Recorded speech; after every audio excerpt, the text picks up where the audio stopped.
प्राध्यापक doctor Abasu Shinde, academic counsellor, IGNOU regional centre Pune या ठिकाणी आपल्याशी संवाद साधित आहे. अर्थात युनिट 3 इन्फ्लेशन अँड अनएम्प्लॉयमेंट म्हणजेच महागाई आणि बेरोजगारी हा ब्लॉक 3 आपण आज चर्चेसाठी घेतलेला आहे. यातील अर्थातच युनिट 7 महागाई संकल्पना, प्रकार आणि मोजमाप हा युनिट आपल्याला चर्चा घ्यावायची आहे किंवा अभ्यास त्या संदर्भातला निश्चितपणे आपल्याला करावायचा आहे. हा मेन सब्जेक्ट आपण ज्यावेळेला विचारात घेतो त्यावेळेला प्रिन्सिपल ऑफ मॅक्रो इकॉनॉमिक्स 2 अंतर्गत BECC 134 हा कोर्स कोड असणारा विषय आहे. यातील विद्यार्थ्यांच्या दृष्टीने ज्यावेळेला आपण विचार करतो त्यावेळेला संबंधित विषयाचा अभ्यास करत असताना, अध्ययन करत असताना कोणत्या बाबी वापरल्या पाहिजेत, कोणत्या बाबीवरती जास्त प्रकाश टाकला पाहिजे, या दृष्टीनं हा ब्लॉक 3 अत्यंत महत्त्वाचा असणार आहे. खरं तर दैनंदिन जीवनामध्येच आपण पाहतो की इन्फ्लेशन जो आहे, महागाईचा दर जो आहे तो कशा पद्धतीने वाढत आहे आणि दुसऱ्या बाजूला अनएम्प्लॉयमेंट जो फिलिप्स कर्व सांगत असतो, अनएम्प्लॉयमेंट रेशो जशा पद्धतीने पहिल्या टप्प्यात आपण म्हणूया की महागाई वाढत असते त्यावेळेला महागाई बरोबरच मागणी वस्तूची वाढत असते, त्यावेळेला अनएम्प्लॉयमेंट किंवा बेरोजगारी जी आहे ती घटवण्याचं काम किंवा घटत असल्याचं आपल्याला दिसून येते. कारण जेवढी मागणी होईल तेवढा त्या उत्पादक उद्योजक तो जास्तीच्या वस्तूची मागणी करेल. जास्तीची वस्तूची मागणी करत असल्यामुळं उत्पादनाचे जे घटक आहेत त्या घटकाची देखील मागणी तो मोठ्या प्रमाणावर वाढवू शकतो आणि त्याच्यातल्या श्रमिकांची मागणी जर वाढली तर निश्चितपणे अनएम्प्लॉयमेंट सिच्युएशन जे आहे, बेरोजगारीची जी सिच्युएशन आहे त्याला एम्प्लॉयबिलिटी वाढू शकते. म्हणजे अनएम्प्लॉयमेंट त्या ठिकाणी महागाई जी आहे ती जशी वाढत जाईल तसं अनएम्प्लॉयमेंट कमी होईल. परंतु कालांतराने ज्या वेळेला त्या एम्प्लॉयडची किंवा मजुराची ज्या वेळेला जास्ती किंमत द्यावी लागते किंवा त्याला मोबदला द्यावा लागतो, आपण थोडक्यात असं म्हणूया की पगाराची वाढ जर करावी लागत असेल मग किती वाढ करणं अपेक्षित आहे. समजा आपण उदाहरणासाठी विचार करू की 10,000 रुपये वेतन असेल आणि त्याच मजुरासाठी ज्या वेळेला वेतनाची मागणी वाढत चाललेली असेल मग तो 15,000 असेल, 20,000 असेल, पण तेवढ्या तुलनेत जेवढं प्रोडक्शन व्हायला पाहिजे आणि त्या प्रोडक्शनच्या अनुषंगाने होणारी मागणी जी आहे ती तेवढी न वाढल्यामुळं अनएम्प्लॉयबिलिटी जी आहे ती वाढण्याची शक्यता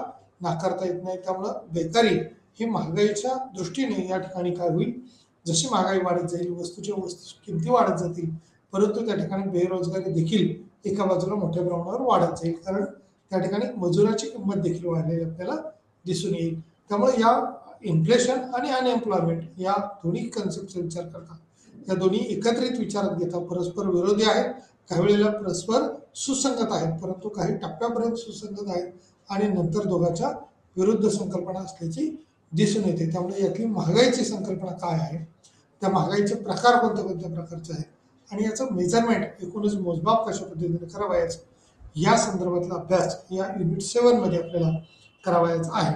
या अनुषंगाने आपल्याला जी इंडेक्स आपण म्हणूया जी दिलेली आहे, अनुक्रमणिका जी दिलेली आहे, या अनुक्रमणिकेच्या अनुषंगाने किंमत पातळीचे मोजमाप, निर्देशांक किंवा त्या निर्देशांकाचे क्रमांकाची व्याख्या, एकूणच मोजमाप कशा पद्धतीने करावं त्याची व्याख्या कोणती आहे, निर्देशांक क्रमांकाचे प्रकार कशा पद्धतीने आहेत, महागाई परिभाषित करताना किंवा महागाईचे प्रकार कशा पद्धतीने आहेत, मध्यम चलनवाढ जी आहे ती कशा पद्धतीने आहे, सरपटणारी महागाई आहे ती कशा पद्धतीने होऊ शकते, अति महागाई कशा पद्धतीने होऊ शकते, त्याचबरोबर मंदीची अवस्था जी आहे ती कशा पद्धतीने होऊ शकते आणि एकूणच डिप्लेशन, कोर महागाई जी आहे तो कोर महागाईचा रेशो कशा पद्धतीने असू शकतो या अनुषंगाने देखील काही भाग महत्त्वाचा ठरू शकतो. त्यामुळे डिप्लेशन, कोर महागाई, मंदी, अति महागाई, सरपटणारी महागाई, मध्यम चलनवाढ या अनुषंगाने याच्यातला अंतर्भाव हा अभ्यासाच्या दृष्टीने महत्त्वाचा आहे.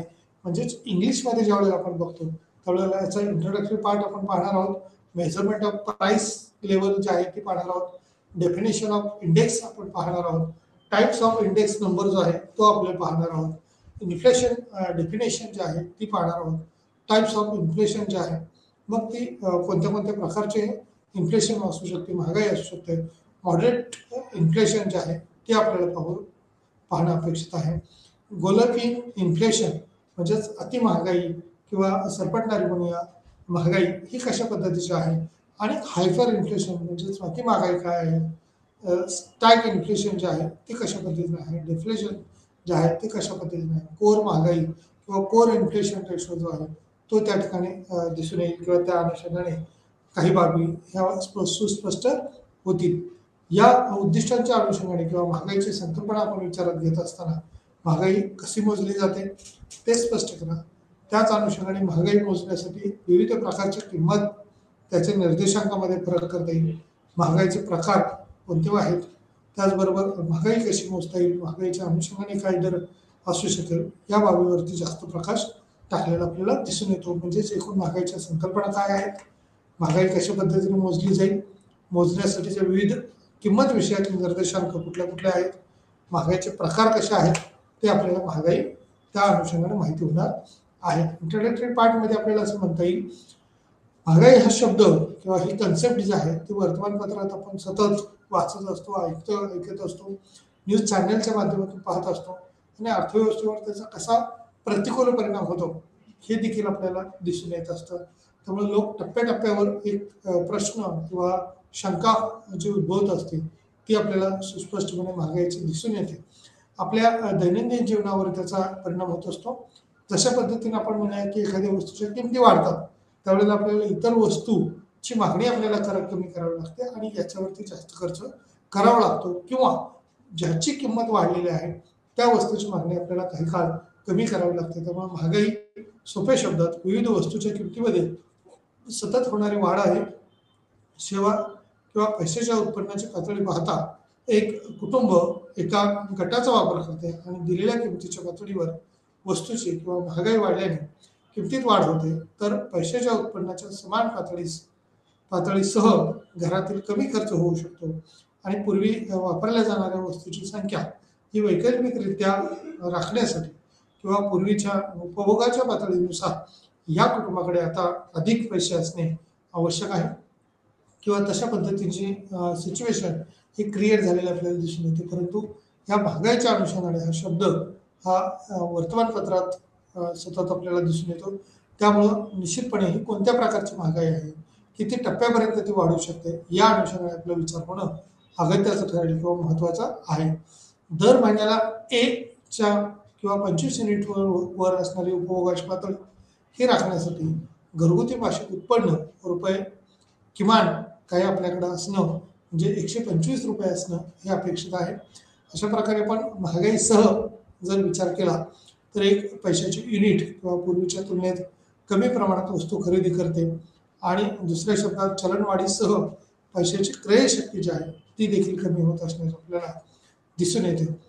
आणि एकूणच या एकूण युनिटच्या अनुषंगाने किंवा 125 रुपये प्रत्येक घरगुती किंवा मासिक उत्पन्न मिळवणाऱ्या लोकांच्या दृष्टीने या युनिटच्या अनुषंगाने काही त्यांच्या उपभोगाच्या गरजा असतील, जीवनावश्यक गरजा असतील त्या पूर्ण होणं हे अपेक्षित असतं आणि त्या गरजांच्या पूर्ततेसाठी या वस्तूची मागणी किंवा महागाईमध्ये त्या वस्तू त्या किमतीला जर नाही मिळाल्या तर त्यांच्या गरजा पूर्ण होत नाहीत. म्हणून त्या ठिकाणी दारिद्र्य आपण म्हणूया ते कुटुंब किंवा ती व्यक्ती दारिद्र्य रेषेखाली आहे आणि त्याचं उत्पन्न वाढण्याच्या दृष्टीने याच्यातून प्रयत्न सरकार वेगवेगळ्या योजना राबवून करत असतात. आता प्राइस लेवल मेजरमेंट जे आहे, किंमत पातळीचे मापन करताना कोणत्या घटकावर भर असतो, उत्पादनाची किंमत या संज्ञेशी आपण परिचित आहोत. या शब्दात किंवा किंमत पातळी ही दोघांमध्ये काय आहे किंवा कशा पद्धतीचा फरक आहे ती दर्शवते. मोजू शकत नाही किंवा किंमत पातळीच्या अनुषंगाने काही प्रश्न आहेत की ज्यांची उत्तरे आपण वर्तमानपत्रात किंवा वर्तमानात देण्याचा प्रयत्न करत असतो किंवा प्रयत्न करतो. निर्देशांक क्रमांकाची व्याख्या ही इंडेक्स नंबर ही एक संकल्पना आहे जी आपल्याला ए मधील बदलाची तुलना करण्यास सक्षम करते. भिन्न परंतु संबंधित दोन किंवा अधिक कालखंडातील चलांचा समूह किंमत निर्देशांकाचा वापर किमतीच्या सामान्य पातळीतील बदलाची तुलना करण्यासाठी केला जातो. वस्तूचा समूह सामान्यतः किंमत निर्देशांक किमतीतील बदलांना हा सूचित करत असतो किंवा किंमत बदल तशा पद्धतीने दर्शवलेला आपल्याला भाग हा दिसून येतो. त्यामुळे निर्देशांक क्रमांकाची व्याख्या त्याच अनुषंगाने इंडेक्स नंबर हा कशा पद्धतीने असेल ही एक संकल्पना माहिती होणं किंवा त्या अनुषंगाने विचार करणं हे क्रमप्राप्त ठरेल किंवा आपल्याला ए मधील बदलाची तुलना करण्यास सक्षम आहे किंवा सक्षमता हे दर्शवते. परंतु संबंधित दोन किंवा अधिक कालखंडातील चलांचा समूह किंमत निर्देशांकाचा वापर आणि किमतीच्या सामान्य पातळीतील बदलाची तुलना या अनुषंगाने देखील महत्त्वाचा ठरू शकतो. त्यामुळे वस्तूचा समूह सामान्यतः किंमत निर्देशांक किमतीतील बदलांना सूचित करतो आणि त्या अनुषंगाने तसा बदल हा दर्शवित असतो. त्यामुळं निर्देशांक क्रमांकाचे प्रकार, निर्देशांक संख्या त्यांच्या उद्देशानुसार आणि प्रकाराचे असू शकतात किंवा पद्धत. जोपर्यंत किंमत निर्देशांकाचा संबंध आहे, किमतीचे दोन मुख्य प्रकार त्याच्यामध्ये दिलेले आहेत. एक म्हणजे ग्राहक किंमत निर्देशांक जो CPI म्हणून ओळखला जातो आणि WPI म्हणजेच होलसेल प्राइस इंडेक्स ज्याला म्हटलं जातं, घाऊक किंमत निर्देशांक. या घाऊक किंमत निर्देशांकामध्ये आणि ग्राहक किंमत निर्देशांकामध्ये मुख्यतः दोन बाबीचा फरक आपल्याला असल्यास दिसून येतो. कारण प्रत्यक्ष विक्रेता किंवा उत्पादक जो आहे तो WPI कडं किंवा घाऊक किंमत निर्देशांकाकडं आपला माल प्रथम श्रेणीनं किंवा पहिल्यांदा तो देत असतो आणि घाऊक किंमत निर्देशांकाकडून हा होलसेलला घेतलेला माल तो ग्राहक किंमत निर्देशांकापर्यंत येऊन पोहोचतो. म्हणजे दोन्ही टप्प्यात जर विचार केला तर वस्तूच्या किमती या घाऊक किंमत निर्देशांकामध्ये तुलनात्मकरित्या कमी असतील, परंतु ग्राहक किंमत निर्देशांकामध्ये जास्त असतील. देशातल्या किमतीचे निर्देशांक मोजताना ही एक प्रमुख समस्या असते की नक्की कोणत्या किमतीनुसार ग्राहक किंमत निर्देशांक मोजणं किंवा आपण म्हणूया निर्देशांक मोजणं हे महत्त्वाचं आहे. त्यामुळे महागाई आपल्याला मोजता येऊ शकते आणि या WPI मुळे किंवा घाऊक किंमत निर्देशांकामुळे आणि ग्राहक किंमत निर्देशांकामुळे CPI मुळे या दोन्ही किमतीचा असणाऱ्या निर्देशांकाच्या दृष्टीने या भिन्न बाबी आहेत. समाविष्ट वस्तू आणि सेवा किंवा वस्तू आणि सेवांच्या प्रत्येक श्रेणीसाठी नियुक्त केलेले वजन आणि किमती किंवा घाऊक असो किंवा किरकोळ असो या विचाराच्या दृष्टीने या किमतीवर त्याचा भर दिलेला आपल्याला दिसून येतो. त्यामुळे किंमत निर्देशांक किंवा निर्देशांक जे आहेत त्या क्रमांकाचे मोजमाप करणं हे अपेक्षित आहे. पहिल्या टप्प्यात आपण म्हणूया की घाऊक किंमत निर्देशांक, जेणेकरून जेवढं प्रोडक्शन झालेलं आहे, अर्थात याही ठिकाणी काही मर्यादा येतील. कारण उत्पादकाने घेतलेलं उत्पादन हे काही सर्वच बाजारपेठेमध्ये पाठवलं जाईल असं होत नाही. कारण त्याच्या उपभोगासाठी त्यातला काही उत्पन्नाचा हिस्सा हा बाजूला काढून ठेवला जातो किंवा तसाच ठेवला जातो आणि उरलेला जो काही विक्री योग्य माल आपण म्हणूया मार्केटला पाठवण्यासाठी असेल, जो ॲक्च्युअली गोडाऊनमधून बाहेर काढलेला आपण म्हणूया विक्रीसाठी तयार माल उत्पादन जे आहे त्या घाऊक किंमत निर्देशांकापर्यंत पोहोचलं आणि या घाऊक किंमत निर्देशांकात होलसेल प्राइस इंडेक्स जो आहे तो आपल्याला दिसून येतो आणि होलसेल प्राइस इंडेक्सच्या अनुषंगाने CPI म्हणजे ग्राहक किंमत निर्देशांक हा पुढच्या टप्प्यामध्ये किंवा जास्त चाललेला दिसून येतो आणि या किंमत निर्देशांकाच्या दृष्टीनं किंवा किंमत निर्देशांकात भिन्नता असल्याचं आपल्याला दिसून येतं. समाविष्ट वस्तू आणि सेवांच्या प्रत्येक श्रेणीसाठी नियुक्त केलेले वजन आणि किंमत या दोन्ही बाबीवर प्रकाश टाकलेला असतो. घाऊक असो की किरकोळ या दृष्टीने देखील आपल्याला त्याचा विचार मांडणं हे महत्त्वाचं ठरेल. त्याचबरोबर सर्व वस्तू आणि सेवांचा विचार करणे शक्य नसल्यामुळे केवळ संसाधनाची मर्यादा त्या ठिकाणी असल्याचं आपल्याला दिसून येतं. नमुन्याच्या आधारावरती किंवा त्याच्या काही सॅम्पल साईजनुसार निर्देशांक हा क्रमांकाचा अंदाज लावला जातो. कारण प्रत्येक बाजारपेठेमध्ये जाणं आणि प्रत्येक विक्रेत्याचं रेकॉर्ड घेणं हे त्या ठिकाणी शक्य होत नसतं. त्यामुळे काही सॅम्पल साईजच्या अनुषंगाने नमुन्याच्या आधारावरती हा निर्देशांक काढला जातो. या क्रमांकाच्या आधारावरती अंदाज लावला जातो आणि सर्वेक्षण केलं जातं. दोन किंमत निर्देशांकाचे संख्यात्मक मूल्य यावर देखील अवलंबून असते. त्याच अनुषंगाने त्याची किंमत कमी किंवा जास्त आहे ती कशा पद्धतीची आहे ती आपल्याला दिसून येईल. या क्रमांकाचा अंदाज लावला जातो. सर्वेक्षण दोन किंमत निर्देशांकाचे संख्यात्मक मूल्य यावर अवलंबून आहे किंवा भिन्न असल्याचं दिसून येतं. या निर्देशांकाच्या बाबत समाविष्ट वस्तू, प्रत्येक वस्तूला नियुक्त केलेले वजन आणि किंमत निर्देशांकाचे आधारभूत वर्ष असे या अनुषंगाने आपल्याला निर्दिष्ट होणारी संख्या किंवा आकडेवारी ही दिसून येत असते. दोन किंमत निर्देशांकाची तुलना करताना आपण वरिष्ठ गोष्टी विचारात घेतल्या पाहिजेत किंवा त्या अनुषंगाने असणाऱ्या वरील बाबींचा विचार करणं अपेक्षित असतं किंवा त्या अनुषंगाने असणारी किंमत किती असू शकेल, कशा पद्धतीची असू शकेल, दोन किंमत निर्देशांकाची तुलना करताना या बाबी प्रकर्षाने जाणवत असतात. घटक आणि त्या अनुषंगाने अभ्यासक्रमात निर्देशांक किंवा क्रमांकाबद्दल अधिक तपशीलवार चर्चा, त्याची माहिती ही जर आपल्याला असेल तर त्याचा आपल्याला बेनिफिट हा मिळतो. त्यामुळे सर्व वस्तू आणि सेवांचा विचार करणे शक्य नसल्यामुळे आणि संसाधन मर्यादा नमुन्याच्या आधारे निर्देशांक क्रमांकाचा अंदाज लावला जातो. सर्वेक्षण दोन किंमत निर्देशांकाचे संख्यात्मक मूल्य यावर अवलंबून असते किंवा भिन्न असेल आणि तीन घटक उदाहरणार्थ निर्देशांकाच्या बांधकामात समाविष्ट वस्तू, प्रत्येक वस्तूला नियुक्त केलेले वजन आणि किंमत पातळी, त्या अनुषंगाने असणारी मार्केटची स्थिती ह्याचा अंदाज घेऊन किंवा सॅम्पल साईज आपण मिळवून त्याच्या आधारावरती हा होलसेल प्राइस इंडेक्स निश्चित केला जातो. त्याचबरोबर CPI किंवा ग्राहक किंमत निर्देशांक हा देखील त्या ठिकाणी कंझ्युमर प्राइस इंडेक्स जो आहे तो निर्धारित केला जातो आणि या दोन्हीच्या आधारावरती बाजारपेठेतली महागाई कितीने वाढलेली आहे, महागाईचा रेशो कशा पद्धतीचा आहे तो आपल्याला निश्चितपणे दिसून येतो किंवा सुस्पष्ट होत असतो. अशा प्रकारे या दोन तुलनात्मक बाबी या विचारात घ्याव्या लागतात. निर्देशांकाची तुलना करताना आपण या बाबीवर विशेष भर देत असतो आणि अर्थशास्त्रीय सांख्यिकीय पद्धत किंवा मॅथमॅटिकली किंवा स्टॅटिस्टिकली आपण म्हणूया, जो डेटा जोपर्यंत येत नाही तोपर्यंत ही माहिती काढता येत नाही. घाऊक किंमत निर्देशांक हा WPI ही घाऊक वस्तूच्या प्रतिनिधिक ची किंवा एक थोडासा आपण म्हणूया हिस्सा सहभाग हा त्यामध्ये असतो आणि हा निर्देशांक जो आहे तो घाऊक बाजारात वस्तू आणि सेवांच्या किमतीतील बदल हा दिसून येतो किंवा मोजमाप त्यात झालेले दिसून येतं. भारतात WPI किंवा आर्थिक सल्लागार विभागाच्या कार्यालयाने प्रकाशित केले आहे.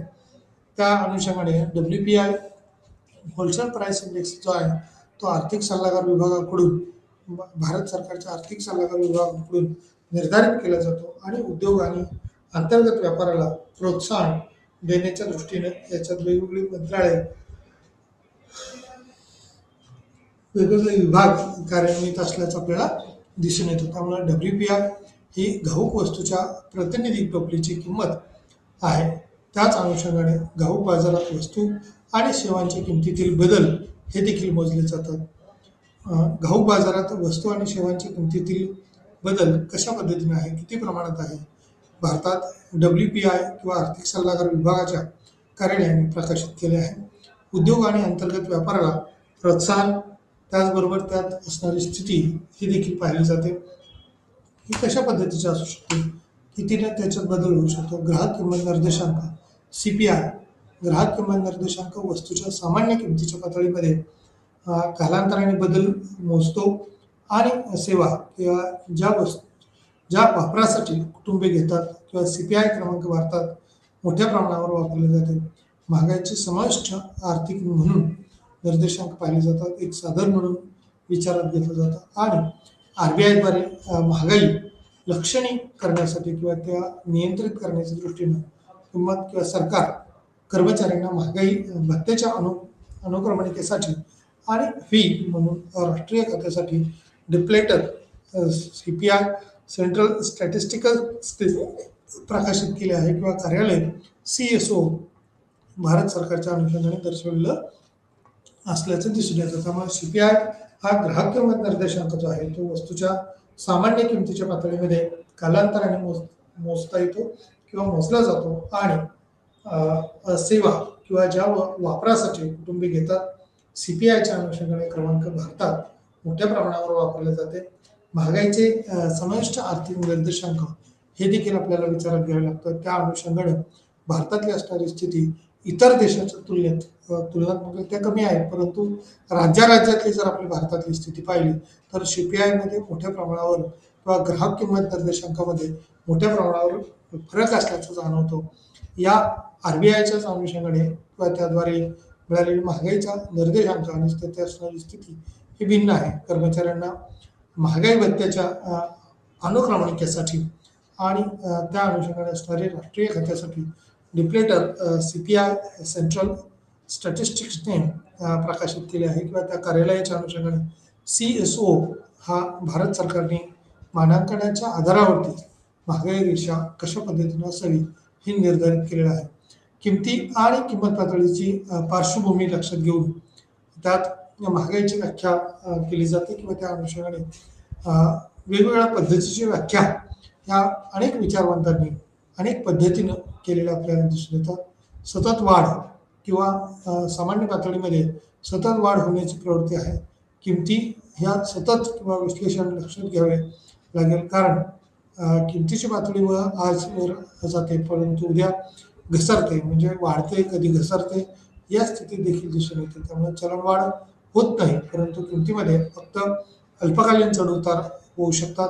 सामान्यतः किंमत पातळी ही संज्ञा देखील तितकीच महत्त्वाची आहे आणि सर्वसाधारण किंमत पातळी जोपर्यंत स्थिर असते त्यावेळेला अर्थव्यवस्था ही स्थिर असते. जर महागाई अतिवेगाने वाढलेली असेल किंवा महागाईचा दर जर जास्त असेल तर सरकारवर किंवा जनता त्या ठिकाणी जनाक्रोशाला सरकारला सामोरं जावं लागतं. जनतेच्या ज्या पद्धतीने वेगवेगळ्या कॅटेगरीजच्या संदर्भात, जाती धर्मांच्या संदर्भात, आरक्षणांच्या संदर्भात मागण्या असतात, तशा पद्धतीने या वस्तूंच्या वाढलेल्या किमती नियंत्रित करण्याच्या दृष्टीने देखील ग्राहक मंच, ग्राहक चळवळी तशा पद्धतीने पुढे येतात आणि आपले हक्क मागतात. म्हणजेच उपलब्ध वस्तूमध्ये जे काही मूलभूत गरजांच्या वस्तू आहेत त्याच्या किमती या नियंत्रित ठेवण्यासाठी सरकारला भाग पडतात. म्हणजेच सरकारच्या द्वारे अशा पद्धतीचे आयात वाढवता येऊ शकते का, त्या वस्तूची आयात वाढली किंवा आयात स्वस्त करता येऊ शकते का या दृष्टीने प्रयत्न केला जातो. म्हणजेच डायरेक्ट इनडायरेक्ट सरकारला त्या ठिकाणी महागाईवरती नियंत्रण मिळवण्यासाठी हस्तक्षेप करावा लागतो किंवा मंदीची स्थिती आली तर मंदीतून सरकार जनतेला बाहेर काढण्याच्या दृष्टीनं काही सोयी सवलती देण्याचा प्रयत्न करतं. तशाच पद्धतीने बँकिंग क्षेत्राकडून देखील आपली ध्येय धोरणं ही राबवलेली असतात. मग ही बँकेकडून राबवली जाणारी ध्येय धोरणं किती असतील, कशा पद्धतीचे असतील याच्यावरती विचार होणं हे अपेक्षित असतं. त्यामुळे महागाई परिभाषित किमती आणि किंमत पातळीची पार्श्वभूमी ही देखील त्या ठिकाणी विचारात घ्यावी लागते. महागाईची व्याख्या करताना आधी उल्लेख केला आहे की महागाईची व्याख्या सतत वाढ किंवा सामान्य पातळीमध्ये सतत होणारी वाढ ही या अनुषंगाने दर्शवली जाते. किमती सतत वाढल्यानंतर किंवा विशेषण लक्षात घ्यावे लागेल आणि किमतीची पातळी ही आज वर जाते पण उद्या घसरते किंवा किंमत एका दिवशी वाढलेल्या आपण पाहतो की किमती काही वेळेला वाढत जातात आणि वाढलेल्या किमती ह्या दुसऱ्या दिवशी कदाचित किंवा काही तासांनी काही मिनिटांनी ज्या पद्धतीने आपण शेअर मार्केटमध्ये पण पाहतो की या किमती कालांतराने घसरणाऱ्या असल्याचे आपल्याला दिसून येतात. त्या किमतीच्या पातळीत ही मोठ्या प्रमाणावर घट झालेली दिसून येते किंवा चढ उतार होऊ शकतात का, सामान्य किंमत पातळी ही संज्ञा देखील त्याच्यात विचारात घेतली जाते. महागाईचे प्रकार हे कशा पद्धतीने आहे, चलनवाढीच्या तीव्रतेच्या आधारावर किंवा किमतीच्या प्रवेग दराच्या आधारावर काही भाग विचारात घेतले जातात. चलनवाढीचे 3 वेगवेगळ्या प्रकारामध्ये विभाजन करू शकते. उदाहरणार्थ मध्यम स्वरूपाची चलनवाढ असेल, सरपटणाऱ्या स्वरूपाची चलनवाढ असेल आणि अति महागाई असणारा कालखंड म्हणजे ज्याच्यामध्ये 2 आकडे किंवा 3 आकडे भाववाढ असते आणि सरपटणारी म्हणजे देखील 2 आकडे स्वरूपाची भाववाढ त्याला सामोरं जावं लागतं. आणि मध्यम किंवा एक पहिल्या टप्प्यातली आपण भाववाढ म्हणूया मध्यम स्वरूपाची जी सर्वांना अपेक्षित असते, परंतु या पद्धतीनं अपेक्षेप्रमाणे भाववाढ होता त्याच्यात मोठ्या प्रमाणावर बदल घडून आलेले दिसतात. त्यामुळे मध्यम, सरपटणारी आणि अति महागाई या अनुषंगाने असणारी भाववाढ ही सुस्पष्टपणे जाणवत असते किंवा त्या अनुषंगाने ती दिसून येते. त्या मध्यम भाववाढीमध्ये 2 ते 6% या मर्यादेपर्यंत वस्तूच्या किमती वाढतील. जेव्हा सामान्य किंमत पातळीत हळूहळू वाढ होते आणि ती स्थिरावते तेव्हा मध्यम चलनवाढ. भारताच्या बाबतीत चलनविषयक धोरण हे MPC म्हणजेच वार्षिक 4% दराने महागाईचे किंवा लक्ष्य हे निर्धारित करण्यात आलेलं आहे. साधारणपणे महागाई ही 4% दराने वाढावी असं अपेक्षित असतं. म्हणजे मॅक्झिमम आपण म्हणूया 10% महागाईचा दर जर वाढला तर अर्थव्यवस्थेचा वेग किंवा विकासाचा वेग वाढेल किंवा वाढत आहे अशी स्थिती निर्माण झालेली असते. परंतु या महागाईचा दर तुलनात्मकरित्या जर जास्त वेगाने वाढत असेल तर त्याला सरपटणारी भाववाढ किंवा वेगाने होणारी भाववाढ आपण जे म्हणतो, मग या चलनवाढीच्या स्थितीमध्ये अति महागाईला सामोरं जावं लागत असतं आणि त्यामुळे देशातल्या उत्पादनांचा किंवा ग्राहकांचा त्या ठिकाणी विकास होत नाही. विकासाची दिशा ही बदललेली असते किंवा विकास हा होण्याचा वेग जो आहे तो अति महागाईमुळे मंदावतो, कारण मूलभूत गरजांची टंचाई त्या ठिकाणी जाणवायला लागते. मूलभूत गरजा जर नसतील तर एकूण उत्पादनावर त्याचा परिणाम हा होत असतो किंवा त्याच्या परिणामाला आपल्याला सामोरं जावं लागतं. याच अनुषंगाने सरपटणारी जी महागाई आहे ती कशा पद्धतीने आहे. सामान्यतः किंमत पातळीतील वाढीचा स्थिर आणि बऱ्यापैकी उच्च दर जो आहे तो विचारात घेतला जातो. सरपटणारी महागाई किंवा चलनवाढीचा दर हा 2 अंकी किंवा 20% आणि 40% इत्यादीचा विचार होतो. काही वेळा अगदी 3 अंकापर्यंत म्हणजेच 200% आणि 200% ही जास्त महागाईचा दर वाढण्याची शक्यता असते. त्याला सरपटणारी महागाई असं म्हटलं जातं. म्हणजेच या महागाईमध्ये मग तेलाच्या किमतीच्या बद्दल असेल, ब्राझील सारखा देश असेल, अर्जेंटिना सारखा देश असेल, लॅटिन अमेरिकन देशांनी अनुभवले आहे किंवा 1970च्या दशकात 100%हून अधिक महागाई दर हा अनुभवला येतो किंवा अनुभवलेला दिसून येतो. त्यामुळे सरपटणारी महागाई ही कशा पद्धतीने आहे, किती प्रमाणात आहे, ती त्या अनुषंगाने दिसून येईल. अति महागाईमध्ये हायपर इन्फ्लेशन ही अशी एक परिस्थिती आहे की जिथे महागाईचा दर हा खूप जास्त असतो. अशा प्रकारे पैशाचे मूल्य वेगाने कमी होते आणि अशा परिस्थितीचा सामना करण्यासाठी कुटुंबे त्यांचे स्थानिक चलन कमी करतात. साधारणपणे ते एक मध्ये घडून येते किंवा ज्या अर्थव्यवस्थेला युद्धे आणि त्यांचे परिणाम किंवा सामाजिक राजकीय उलथापालथ किंवा इतर गोष्टीचा सामना करावा लागतो. संकट या परिस्थितीत रहिवाशावर कर लादणे फार कठीण आहे आणि सरकार ज्यामुळे वित्तीय तूट वाढते आणि सरकारला त्यासाठी वित्तपुरवठा करावा लागतो किंवा मुख्यत्वे करून या अनुषंगाने काही परिवर्तनीय स्थिती करता येऊ शकते का, पैशाची निर्मिती वगैरे करता येऊ शकते का, या दृष्टीने देखील महत्त्वाचं ठरेल. मंदीच्या स्टॅग्फ्लेशनमध्ये किंवा स्टॅग्नेशन प्लस इन्फ्लेशन असं म्हटलं आहे. हा शब्द एका परिस्थितीला किंवा एका विशिष्ट परिस्थितीत विचारात घेतला जातो जिथे एक अर्थव्यवस्था ही अतिशय मंद गतीने किंवा शून्य दराने वाढ करते, त्याची अवस्था दिसून येते आणि या किमतीत वाढ होत असताना स्टॅग्फ्लेशनचे दुष्परिणाम म्हणजे बेरोजगारी वाढणे, त्यात वाढ, किमती किंवा महागाई हे कमी करण्यासाठी डिझाईन केलेलं किंवा त्या विशिष्ट पद्धतीने नियंत्रित करण्याच्या दृष्टीनं त्याच्यावर प्रयत्न केला जातो. महागाई किंवा बेरोजगारी जी आहे त्या दोन्ही कन्सेप्ट ह्या सुरुवातीला सुसंगत आहेत, परंतु नंतरच्या कालखंडात बेरोजगारी ही वाढत गेलेली आपल्याला दिसून येते. त्यामुळं महागाईचा दर कसा वाढेल किंवा त्याच्यावर कसं नियंत्रण करता येईल त्या दृष्टीनं प्रयत्न केला जातो. उलट उत्पादन वाढणं याच्यावर विशेष भर असतो आणि उत्पादन वाढल्यामुळं किंवा वाढत्या उत्पादनासाठी रोजगार निर्मिती उपलब्ध करून देणं, जास्तीत जास्त लोकांना उत्पादनाच्या प्रक्रियेमध्ये सामावून घेतल्यामुळं रोजगार निर्मिती होईल आणि बेरोजगारी कमी होऊ शकते. 1970च्या दशकाचा जर विचार केला तर त्यावेळेला प्रामुख्यानं आपण म्हणूया 72चा जो दुष्काळ होता तो याच्यामध्ये अनेकांच्या नोकऱ्या गेल्या, उद्योग व्यवसाय बंद पडले होते आणि या 72च्या दुष्काळामुळं जागतिक पातळीवरती एक संकट निर्माण झालं होतं. जशा पद्धतीने 1929ला होतं, 1929-30 हा जो कालखंड आहे त्या कालखंडात सुद्धा जागतिक मंदीची स्थिती निर्माण झाली होती.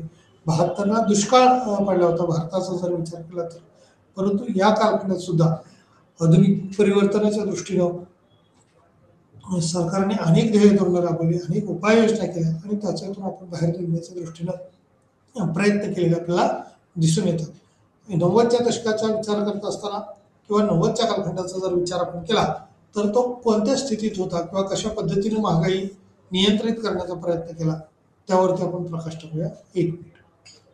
1970 मध्ये किंवा त्या दशकात 1965 पासून आपण खरं तर स्वातंत्र्य पूर्व कालखंडात 1929-30चा कालखंड विचारात घेतला तर जागतिक महामंदी होती.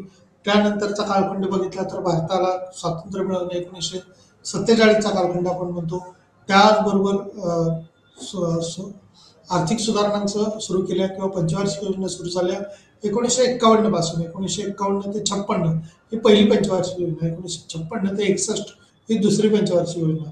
पहिल्या पंचवार्षिक योजनेत शेती विकासावरती भर दिला, दुसऱ्यामध्ये उद्योगावरती भर दिला आणि तिसऱ्या योजनेमध्ये 61 पासून ते 56 पर्यंत या योजनेमध्ये शेती आणि उद्योग या दोन्हीवरती विशेष भर दिला. परंतु जागतिक पातळीवरची आक्रमणं त्यावेळेला भारतावरती झाली, म्हणजेच चीन बरोबरचं युद्ध करावं लागलं, बांगलादेशाबरोबरचं युद्ध करावं लागलं आणि अशातच असणाऱ्या किमतीची एकूण स्थिती जी आहे, महागाईचा रेशो जो आहे तो आपल्याला प्रत्येक वेळेला बदललेला दिसतो.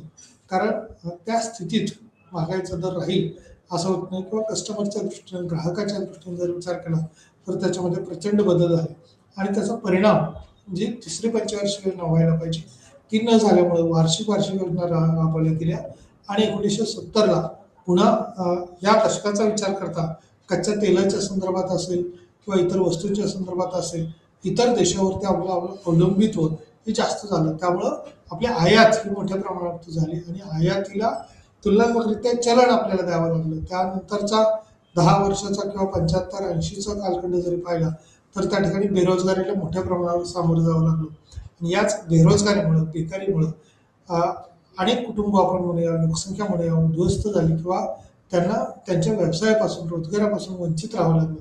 त्यामुळे बेकारीचं प्रमाण हे महागाई जसं वाढेल त्याच अनुषंगाने, कारण लोकांकडे उत्पन्न नसेल त्या अनुषंगाने तेवढं मागणी हे करता येत नाही. उलट त्या विशिष्ट कालखंडात किंवा विशिष्ट वेळी अशा विचारात घेता किंवा अशा घटनांचा विचार करता कच्च्या तेलाची किमती ह्या बदललेल्या दिसतात किंवा तेव्हा तीक्ष्ण महागाई ही वाढलेली असते. कारण बेरोजगारीची समस्या आहे, बेकारीची समस्या आहे आणि एका बाजूला उत्पादन आहे. या उत्पादनाला मागणी करणारा घटक हा विशिष्ट प्रमाणात असेल, त्यानंतर जास्तीची जर मागणी होणार असेल तर तेवढं उत्पादन नाही, परंतु लोक मागणी करणार नाहीत. त्यामुळं होलसेल प्राइस इंडेक्समध्ये किंमत निर्देशकामध्ये तो तफावत दिसेल. CPI मध्ये किंवा ग्राहक कन्झ्युमर प्राइस इंडेक्समध्ये देखील तफावत असल्याचे दिसून येईल. सध्याचा कालखंड जर आपण पाहिलं 2020च्या नंतरचा कालखंड तर त्याही दरम्यान 19, 20 आणि 21 हा कोविडचा कालखंड म्हणून जास्त ओळखला जातो, COVID-19. त्यामुळे जागतिक पातळीवरचं असणारे हे संकट आणि या संकटाला सामोरे जात असताना अर्थव्यवस्था अतिशय दुर्दम्य अवस्थेमध्ये पोहोचलेली आपल्याला दिसून येते आणि याच अर्थव्यवस्थेच्या टप्प्यामुळे होणारी स्थिती ही वेगवेगळी आहे किंवा बदललेली आपल्याला दिसून येते. याच्यातलं डिफ्लेक्शन किंवा चलनवाढ ही अशी परिस्थिती आहे की जिथे किमतीच्या पातळीत सातत्याने घट होत असते.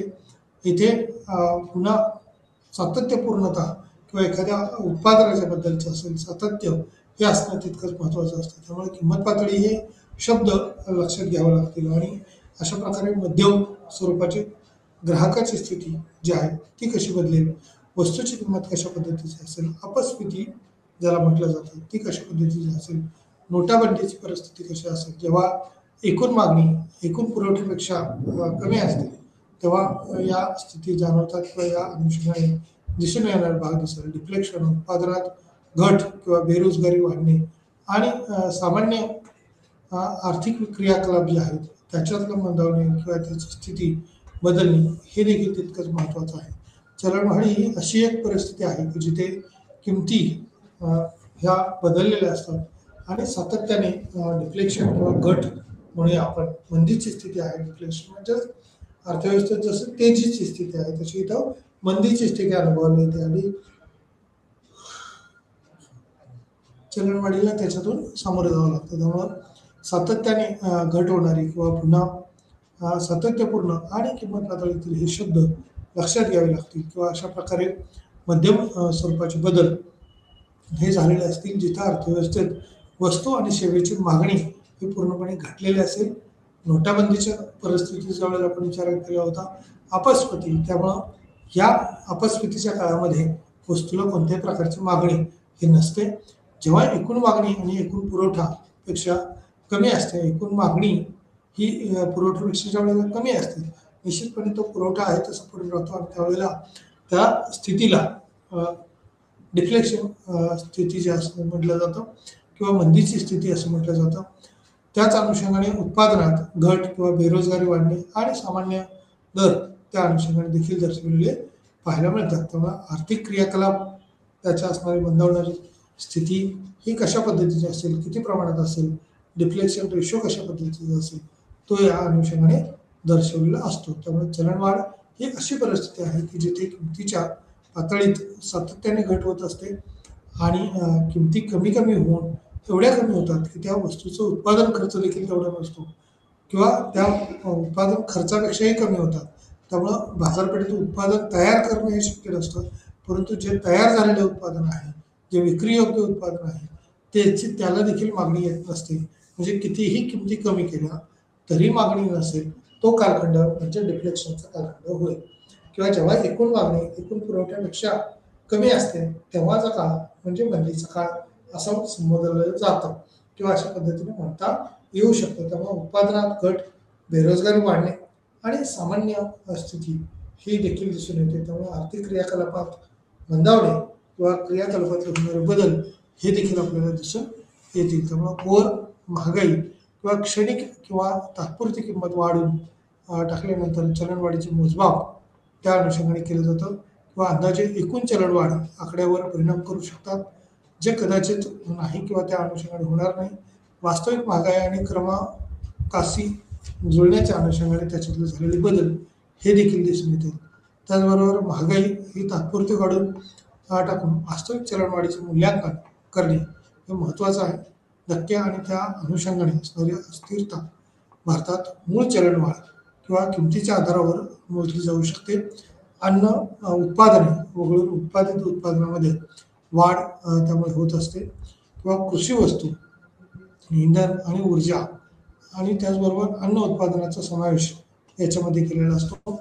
या अन्न उत्पादनाच्या अनुषंगाने कोर महागाई जी आहे ती याच्याशी फार महत्त्वाची आहे की या महागाई ही तात्पुरते विचारात घेता त्याच्यावर नियंत्रण वाढण्याच्या अनुषंगाने चलनवाढीचे मूल्यांकन केलं जातं किंवा बाजारातला एकूण पैसा हा कशा पद्धतीने आहे, किती प्रमाणात आहे आणि तो कसा वाढू शकतो या दृष्टीनं बँकांकडून आपली देय धोरणं जी आहेत ती कोर महागाईच्या अनुषंगाने क्षणिक किंवा तात्पुरती किंमत टाकून काढल्यानंतर चलनवाढीचे मोजमाप हे केलं जातं. अंदाजे एकूण चलनवाढ हे आकड्यावर परिणाम करू शकतात, जे कदाचित नाही किंवा वास्तविक महागाई क्रमांकाशी जुळवली जाते किंवा त्या अनुषंगाने बदल होतात. महागाई ही तात्पुरती वाढून वास्तविक चलनवाढीचं मूल्यांकन त्या अनुषंगाने केलं जातं. धक्के किंवा अस्थिरता भारतात मूळ चलनवाढ किमतीच्या आधारावर मोजली जाते आणि अन्न उत्पादने या अनुषंगाने देखील उत्पादित उत्पादनामध्ये वाढ त्या अनुषंगाने होत असते. कृषी वस्तू किंवा इंधन या अनुषंगाने देखील या ऊर्जा किंवा अन्नधान्याचा उत्पादनाच्या अनुषंगाने त्याचा भाग विचारात घेतला जातो. अन्न उत्पादने वगळून उत्पादित उत्पादनामध्ये वाढ केली जाते किंवा कशा पद्धतीने वस्तू बदलतील त्या अनुषंगाने देखील त्याचा भाग महत्त्वाचा मानला जातो. कृषी वस्तू, इंधन आणि ऊर्जा किंवा अन्न उत्पादनाचा समावेश त्या अनुषंगाने केला जातो. क्षणिक किंवा तात्पुरती किंमत काढून त्या अनुषंगाने होणारे बदल हे देखील विचारात घेतले जातात. चलनवाढीचे मोजमाप हे अर्थव्यवस्थेच्या दृष्टीनं महत्त्वाचं असतं आणि या चलनवाढ निर्माण करण्याच्या दृष्टीनं जे व्याजाचे दर आपण म्हणूया, इंटरेस्ट रेट जे असतील ते बँकांच्या मार्फत कमी करण्याचा प्रयत्न केलेला असतो आणि या कमी झालेल्या बँकांच्या दरामुळं, इंटरेस्ट रेटमुळं अर्थव्यवस्थेतली स्थिती ही पुन्हा बदलायला कारणीभूत होते किंवा अर्थव्यवस्थेतली स्थिती पुन्हा पूर्ववत व्हायला सुरुवात होते. म्हणजेच सर्वसामान्य लोकांकडून किंवा उद्योजकांकडून, उत्पादकाकडून पैशाची मागणी केली जाते आणि या पैशाच्या मागणीतूनच अर्थव्यवस्थेला पूर्ववत आणण्याचा प्रयत्न हा होत असतो किंवा त्याची एक स्थिती आपण म्हणूया. जी महागाईचा दर होता तो नियंत्रित करताना वेगळ्या पद्धतीने सरकार त्या ठिकाणी किंवा बँकिंगच्या स्वरूपातली ध्येय धोरणं जी आहेत ती बदलली जातात. त्याच्यातून उत्पन्न कमी करण्याचा प्रयत्न केला जातो आणि इथं उत्पन्न वाढवण्याचा प्रयत्न केला जातो. त्यामुळे चलनवाढीचे मोजमाप करताना या बाबीवरती विशेष लक्ष दिलं जातं. कदाचित वास्तविक महागाई क्रमांकाशी जुळवली जाते आणि जर महागाई ही तात्पुरती काढून टाकून वास्तविक चलनवाढीचे मूल्यांकन हे केलं जातं. त्याच अनुषंगाने भारतात मूळ चलनवाढ किमतीच्या आधारावरती मोजली जाते. अन्न उत्पादने वगळून उत्पादित उत्पन्नामध्ये ही वाढ केली जाते. कृषी वस्तू किंवा इंधन आणि ऊर्जा आणि अन्न उत्पादनाचा त्यामध्ये समावेश असतो. या अनुषंगाने आपण विचार करता हे दर कशा पद्धतीने असतील, किती प्रमाणात बदलतील यावरती चर्चा करणं किंवा यावरती विचारमंथन करणं हे अत्यंत महत्त्वाचं असतं. त्याच अनुषंगाने क्षणिक किंवा तात्पुरती किंमत वाढून टाकल्यानंतर किंवा वाढल्यानंतर तसे होणारे बदल हे विचारात घ्यावे लागतील. चलनवाढीचे मोजमाप करताना अंदाजे एकूण चलनवाढ या आकड्यावर परिणाम करू शकतात, जे कदाचित वास्तविक महागाई क्रमांकाशी जुळवून घेणं किंवा त्या अनुषंगाने बदल हे देखील विचारात घ्यावे लागतात. महागाई ही तात्पुरती विचारात घेतली जाते किंवा वास्तविक चलनवाढीचे मूल्यांकन करणे हे महत्त्वाचं मानलं जातं किंवा त्या अनुषंगाने अस्थिरता हे विचारात घेतली जाते. भारतात मूळ चलनवाढ किमतीच्या आधारावर मोजली जाते का? अन्न उत्पादने वगळून उत्पादित उत्पादनामध्ये वाढ केली जाते. त्याचबरोबर कृषी वस्तू आणि इंधन आणि ऊर्जा आणि अन्न उत्पादनाचा त्यामध्ये समावेश केला जातो. त्यामुळे एकूणच महागाईचा दर किंवा कशा पद्धतीने याच्यात होणारा बदल तो विचारात घेतला जाईल. कोर महागाई किंवा क्षणिक किंवा तात्पुरती किंमत वाढून टाकल्यानंतर चलनवाढीचे मोजमाप हे केलं जातं किंवा अंदाजे एकूण चलनवाढ आकड्यावर परिणाम करू शकतात. म्हणजे कदाचित त्याची वास्तविक महागाई ही क्रमांकाशी जुळवली जात नाही किंवा त्या तसे बदल हे होत नाहीत. महागाई ही तात्पुरती असल्याच्या स्थितीत ही दिसून येते. वास्तविक चलनवाढीचे मूल्यांकन करणे कठीण मानलं जातं किंवा त्या किमतीच्या अनुषंगाने त्याच्यातले होणारे बदल हे देखील तितकेच महत्त्वाचे असतात. अन्न उत्पादने जी आहेत ती वगळून उत्पादित उत्पादनामध्ये वाढ केली जाते आणि त्यामुळे ते नियंत्रित करण्याचा प्रयत्न होतो. म्हणजे टिकाऊ वस्तूचं जे उत्पादन आहे ते एक्सपोर्टसाठी असेल किंवा दीर्घकाळात त्या उत्पादनाला मागणी येईल या आशावादाने असेल, परंतु उत्पादनात वाढ केली जाते. अन्नधान्याच्या उत्पादनामध्ये त्या कालखंडात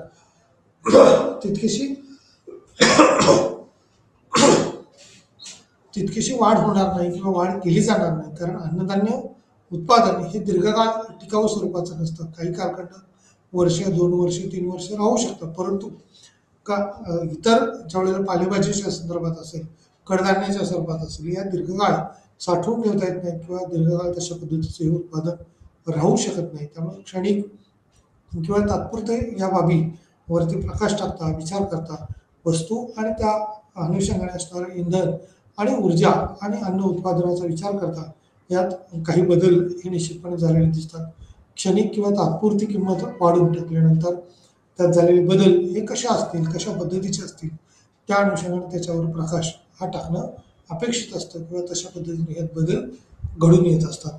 आता एकूणच ओव्हरव्ह्यू आपण ज्यावेळेला बघू त्यावेळेला याच्यातला सारांश रूपाने आपल्याला काही माहिती होणं हे अपेक्षित असेल. चलनवाढ ही एक अशी परिस्थिती किंवा अशी स्थिती असल्याची आपल्याला दिसून येतो की एकूण कालखंडात पातळीतील सातत्याने वाढ होते आणि वस्तू आणि सेवांच्या दृष्टीने देखील त्याच्यात होणारे बदल हे किती प्रमाणात असतील, कशा पद्धतीचे असू शकतात ते आपल्याला पाहावं लागेल. तत्पूर्वी आपण याच्यावरती पुन्हा प्रकाश टाकण्याचा प्रयत्न करू की ग्राहक किंमत निर्देशांक कसा असतो.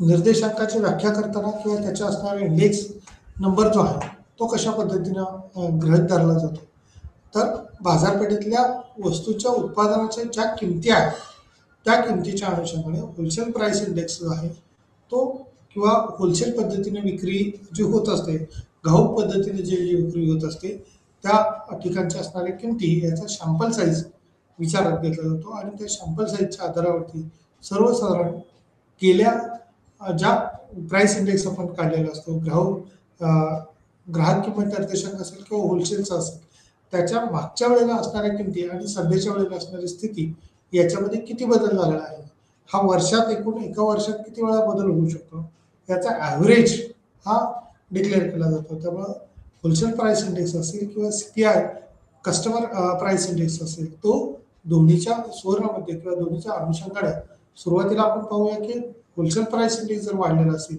तर ग्राहक किंमत निर्देशांक देखील मोठ्या प्रमाणावरती वाढलेला असतो, कारण या ठिकाणी मिळणाऱ्या उत्पादकाकडून ज्या वस्तू आहेत त्याची असणारी किंमत ही जेवढी असते त्या तुलनेत कस्टमर प्राइस इंडेक्स आहेत, कस्टमर प्राइस आपण म्हणूया ती जी आहे ती जास्त असते, कारण होलसेलरला किंवा घाऊक विकणाऱ्याला त्याच्यातून उत्पन्न मिळणं हे अपेक्षित असतं आणि त्या उत्पन्नाच्या आधारावरती तो आपला व्यवसाय किंवा व्यापार लाईन आपण म्हणूया ती चालत असते. अन्यथा त्या व्यापार लाईनमध्ये जर उत्पन्न मिळणार नसेल तर कोणीही व्यापार करणार नाही.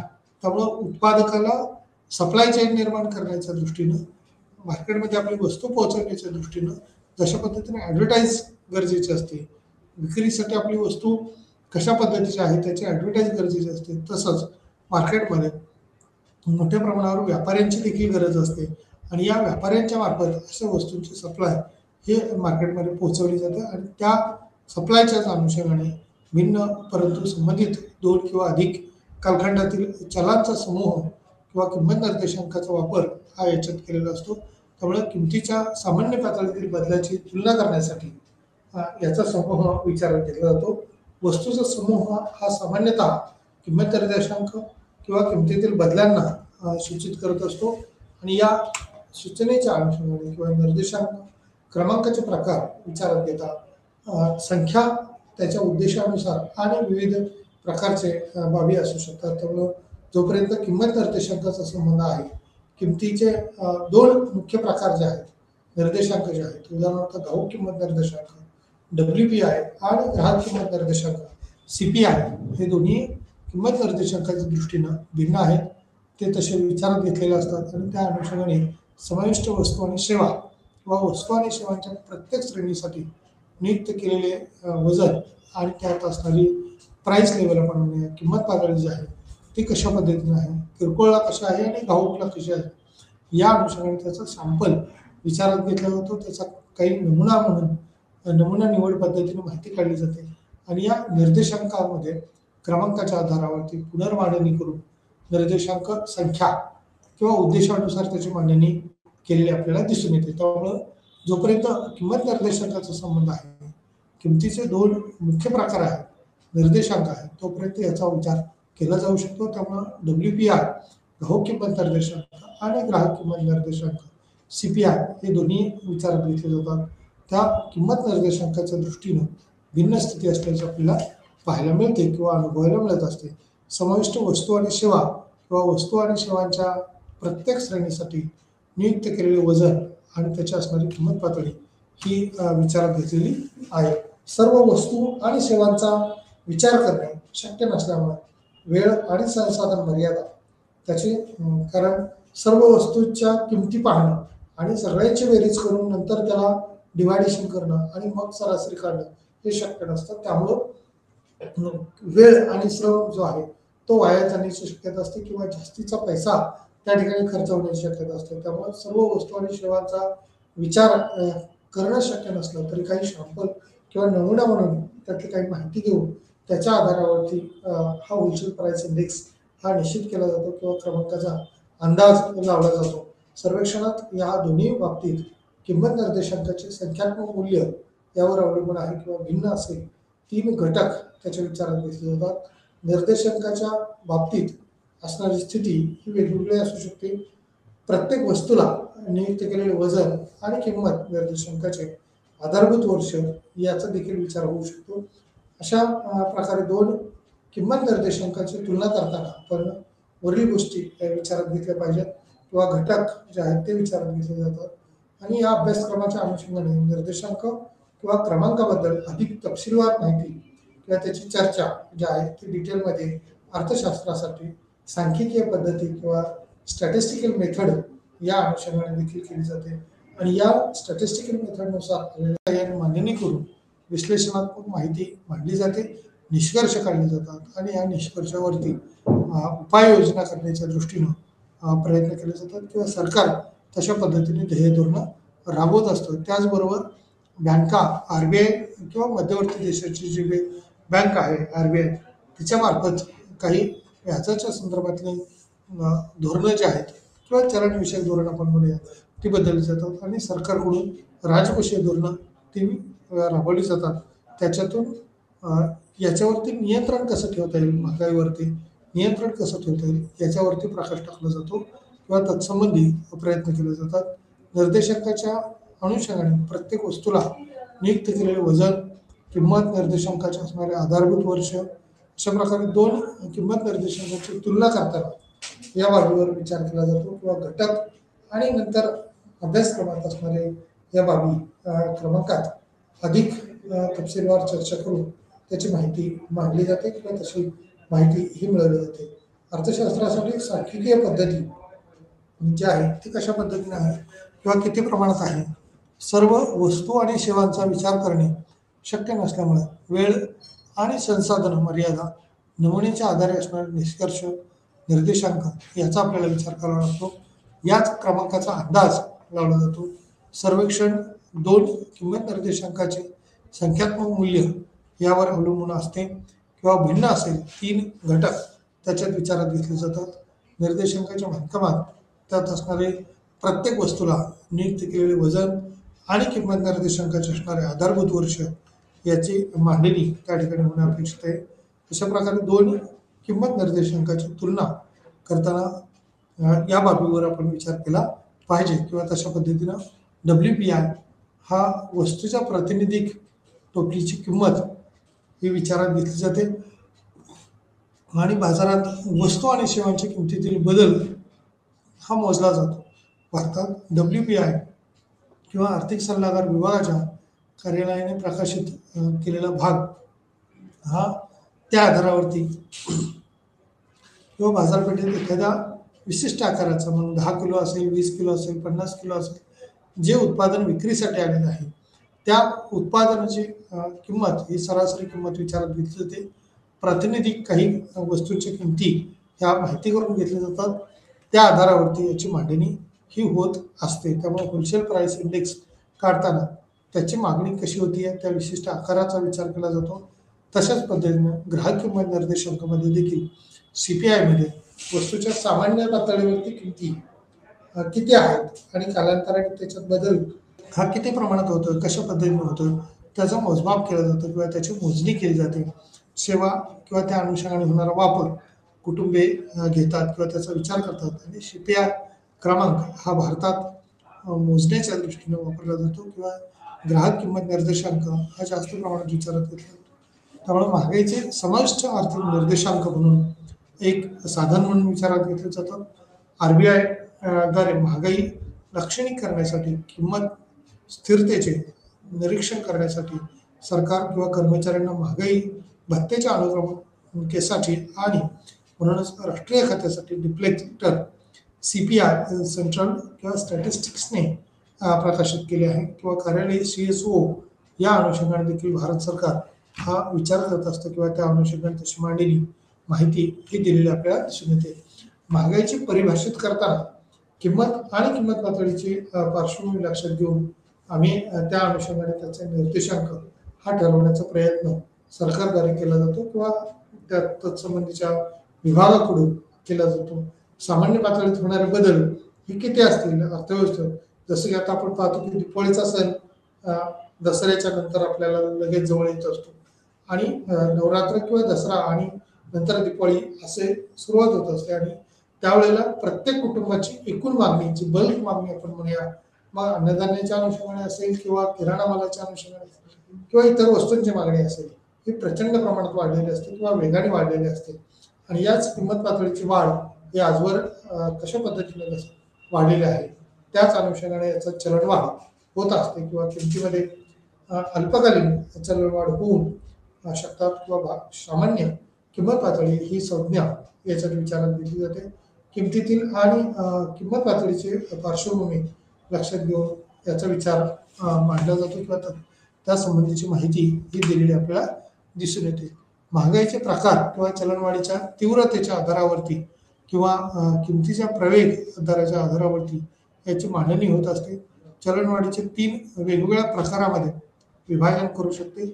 उदाहरणार्थ मध्यम, सरपटणारी आणि अति महागाई पुढे काही इतर संबंधित संकल्पना याच्या विचारात घेतलेल्या आहेत किंवा त्या अनुषंगाने तशा माहिती मांडलेल्या आहेत. ही मध्यम चलनवाढ असेल जी 2 ते 6% पर्यंत असणारी चलनवाढ याच्यातून दिसून येते. सर्वसाधारणपणे 4% चलनवाढ किंवा महागाईचा दर हा अपेक्षित असतो. महागाई वाढेल ह्या अंदाजाने असते, परंतु ही मॅक्झिमम 10% पर्यंत वाढू शकते. त्याच अनुषंगाने जर बघितलं तर सरपटणारी महागाई जी आहे ती 20 ते 40% पर्यंत वाढणं हे अपेक्षित आहे किंवा याच्यामध्ये दिसून येईल. म्हणजे तुलनात्मकरित्या 2 आकडे महागाई दर हा या ठिकाणी झालेला दिसतोय. परंतु 1970च्या दशकात जर विचार केला तर काही वेळा हा 100%वरूनही जास्त वेगाने वाढलेली महागाई दिसून येते. त्यामुळे या महागाईत अति महागाईचा जर विचार केला तर ती हायपर इन्फ्लेशन ही परिस्थिती उद्भवलेली आपल्याला दिसून येते की जिथं महागाईचा दर हा खूप जास्त असतो. अशा प्रकारे पैशाचे मूल्य हे वेगाने कमी होतं आणि परिस्थितीचा सर्वसाधारण विचार करतात. कुटुंबे त्यांचे स्थानिक चलन कमी करतात. साधारणपणे ते एका विशिष्ट टप्प्यावरती सामाजिक राजकीय उलथापालथ किंवा इतर गोष्टीचा सामना त्या अनुषंगाने करावा लागतो. संकटकालीन स्थिती ही उद्भवलेली दिसते. त्यामुळं या परिस्थितीत रहिवाशावर कर आकारणं असेल, कर लादणं असेल, करजन्य स्थिती असेल ती वाढवली जाते. त्यामुळे अति महागाई जे आपण म्हणूया की टॅक्सेस वगैरेचं प्रमाण वाढवलं तर उत्पन्न काढून घेण्याचं काम याच्यात होतं. परंतु जास्तीचे उत्पन्न काढल्यामुळे किंवा बाजारपेठेतील मागणी कमी झाल्यामुळं मंदीची स्थिती निर्माण होते. त्याला स्टॅगफ्लेशन असं म्हटलं जातं. या अर्थव्यवस्थेत अतिमंदी होणं किंवा शून्यापर्यंत येणं, अर्थव्यवस्था बंद पडण्याच्या अवस्थेत येणं हे देखील काळ आपण 1970च्या कालखंडात 72च्या दुष्काळात अनुभवलं. याच्यातून बाहेर काढण्यासाठी सरकार राजकोषीय धोरण राबवत असतं. डिप्लेशनमध्ये चलनवाढ कशा पद्धतीने करता येऊ शकते, कशा पद्धतीने त्याच्यात बदल होतील या अनुषंगाने अपस्फीती म्हणून ज्याच्यात काही भागाचा विचार हा केलेला असतो किंवा तशा पद्धतीने बदल हा झालेला दिसतो. त्यामुळे जेव्हा एकूण मागणी एकूण पुरवठ्यापेक्षा कमी असते तेव्हाचा तो काळ याच्यामध्ये समाविष्ट केलेला असतो. त्याच अनुषंगाने कोर महागाई किंवा कोर त्या अनुषंगाने असणारी संकल्पना महागाई ही किमतीच्या पातळीत सतत होणारी वाढ आहे. जेव्हा किमतीत वाढ होते तेव्हा त्याच्या पातळीत किंवा पैशाच्या क्रयशक्तीत ही घट झालेली असते. मोजण्यासाठी किंवा पातळीमध्ये आम्ही किंमत निर्देशांकाची मदत घेतो. इंडेक्स नंबर एक उपकरण आहे आणि भिन्न वस्तू संबंधित 2 घटक त्याचे कशा पद्धतीचे येऊ शकतील किंवा कशा पद्धतीनं त्यात कार्यान्वित होऊ शकतील याचा भाग देखील त्याच्यात समाविष्ट केलेला असतो. विशेष करून गंभीर स्वरूपात असणाऱ्या जे काही उच्च चलनवाढ आपण म्हणूया किंवा युद्धानंतरचा कालखंड जे आपण म्हणूया की त्या ठिकाणच्या वस्तूची मागणी ही प्रचंड वाढलेली असते. कारण युद्धात त्या साधन सामग्री नष्ट झालेल्या असतात, लोप पावलेले असतात आणि त्याला पुनर्निर्मिती करण्यासाठी प्रचंड मागणी वाढत असते आणि या मागणीत इन्फ्लेशन होण्याची शक्यता असते, महागाई वाढते. त्यामुळे सरकार त्या ठिकाणी अनेक सोयीसुविधा उपलब्ध करून देण्याचा प्रयत्न करतं. या अनुषंगाने महागाई नियंत्रित करणं हे देखील तितकंच सरकारच्या दृष्टीनं महत्त्वाचं असल्याचं दिसून येतं. या ठिकाणी आपण थांबूया. धन्यवाद.